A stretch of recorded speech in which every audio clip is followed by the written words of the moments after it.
Hey guys, it's Billy here. This time coming at you real quick with a little story for Andy's Vinyl Den. Um, Andy is having a 500 subs contest right now, and I think it goes on just for the next few days. I'm just getting this baby in right at the last minute, but I talked to Andy yesterday and told him I would do my absolute best to try and get this filmed and get it in. He's also doing a comic book, and I think that's actually tied in to this contest, which I really wasn't trying to get this in for the contest. I just wanted to tell the story to translate, pass this along to Andy. I don't even know if I've told this story or not yet, but he's looking for ideas, things like that he can actually put in this VC comic book that he's working on right now, which is very cool. Andy is super talented and a great dude. We give each other a lot of shit back and forth. He kicked my ass last week in the VC fantasy football.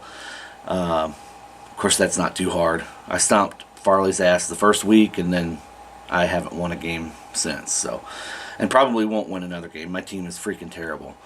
So, with that being said, let me get to the story here real quick for Andy's Vinyl Den. You guys all know Andy. If you don't, you know the drill. The information is in the box down below. Check out Andy's channel. Good dude. Just all around talented guy. We've all said all the nice things. I'm tired of saying nice things about you, Andy. He's an asshole and a son of a bitch. Actually, I don't know. I don't know that. But I do want to share this story with you guys. So, details are May 1997. I was opening up. That was the first of 3 times that I opened up for Toby Keith.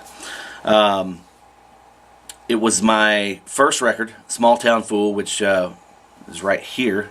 We are doing a 20th anniversary. So it was 20 years ago that thing was released. We're doing a special 20th anniversary limited edition vinyl repressing. This is the test pressing here. I should have the actual units in hand in the next 3 or 4 weeks. It's just a long, tedious, time-consuming process. I can't thank. I've got a lot of people to thank, but I want to give a shout out to Scott Waters, our VC brother, who was a huge help getting this thing lined up for me as far as the graphics and the artwork was concerned. Real quick, the artwork, the guy who took the photograph in 1996, he ended up not hanging on to the negatives, which I can't blame him. It's been 20 years ago, but it would have been nice to be able to go enlarge this from the original negative, the original source.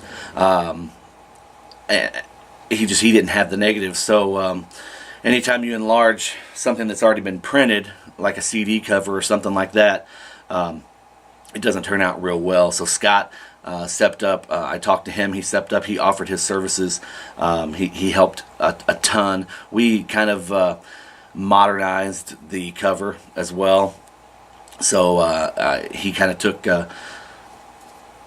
it and brought it a little bit of new to the old 1996 type look, 1997 type look. So anyway, like I said, I'm hoping to have those in hand in the next 3 or 4 weeks. But we have been taking pre-orders on those at the website at billyhurst.com. If you guys want to check that out, that would be awesome. There's several different packages available. Does come with, it's a 2 LP set, comes with a free digital download as well. Some of you have already ordered, and I appreciate that. Thank you very much. Thank you for the support.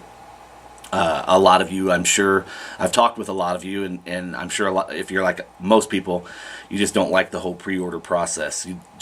I'm sure a lot of people will just order once they're actually in hand, in stock and ready to ship. So, like I said, I will keep everybody posted on that. But anyway, this is the album I'm talking about. I was touring for this album in May of 1997. opening up for Toby Keith for the first time. We were loading in. Actually, I've got a couple pictures that I'm going to pop up here to kind of give Andy an idea of what was going on, what I kind of looked like at the time. Looked a little bit different. I'll show you a picture of when we were loading in for this show.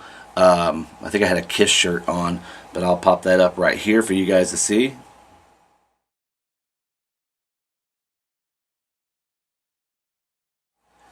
Anyway, we came in and got everything set up. Toby had already, and his band, they had already set up everything and had did sound check.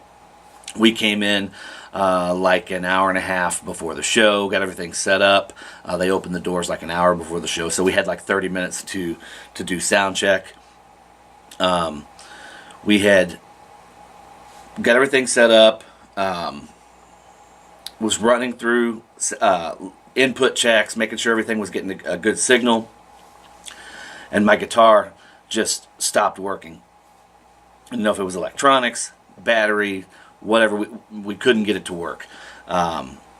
So I come off the side of the stage, didn't have anything with me that I could really use, and Toby's guitar tech and Toby were standing in the wings back in between the stage and the dressing room. Kind of just there was a little hallway that ran. Maybe the hallway might have been 15-20 feet between the stage and the dressing room, and then maybe they were coming off and they had kind of seen that we were having difficulties with the guitar, and so Toby kind of asked what was going on. I said, man, I can't get my guitar to work. I don't know if it's a battery issue, electronic issue, whatever it is. He looks at the guitar tech and he's like, hey, get him a guitar. And I'm like, really, this is unbelievable. Toby Keith is going to let me use one of his guitars, because we were getting ready to go on stage within the hour. And so we went over and he had a whole line of guitars just off the side of the stage, and picked up a guitar, handed it to me, and he's like, here, treat this like it's yours. And then he kind of looked at me, and I was just blown away.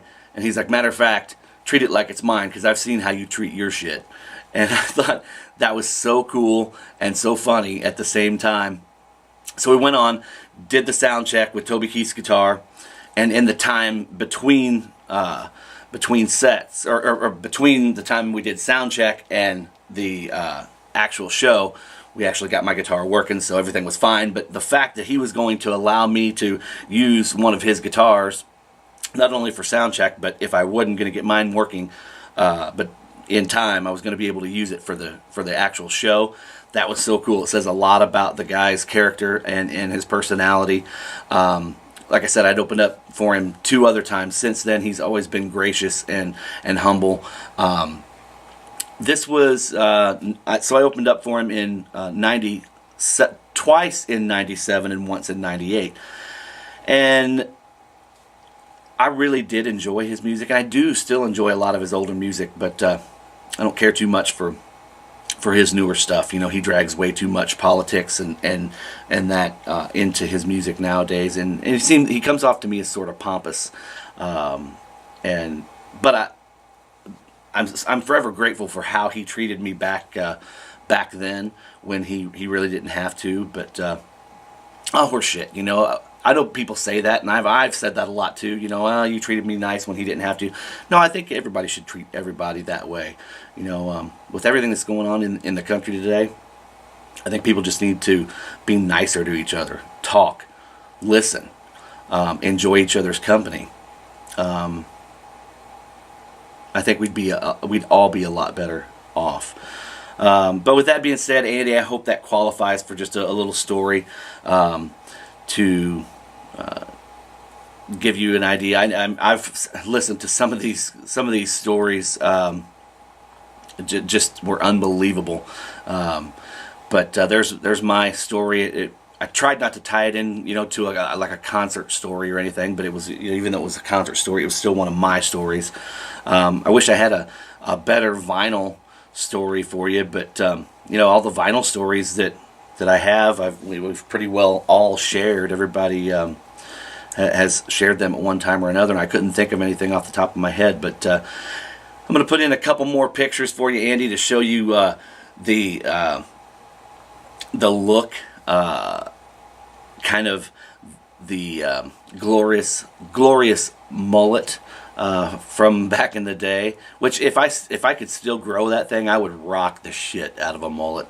Right now, I guarantee you, I would do that. But give you a good idea as to how the Thrustmeister looked back then.